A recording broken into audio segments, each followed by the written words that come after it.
In this video, I'm going to talk about how to install RStudio for the Mac. It's a very simple process and it only involves just a few steps. The one thing I'll say though is that you must have R already installed before you can install RStudio.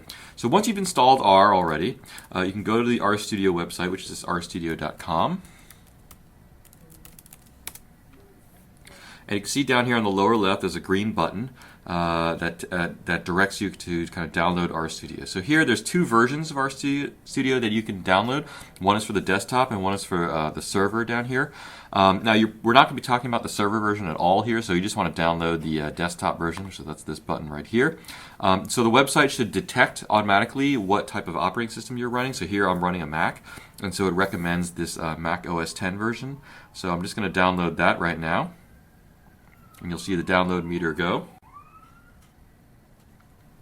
Once that's finished downloading, you can go to the downloads folder, and it should be the leftmost thing here. So I'm just going to click on it to install it. And then just like any other Mac application, all you have to do to install it is drag it into the applications folder. So I'm going to do that right now.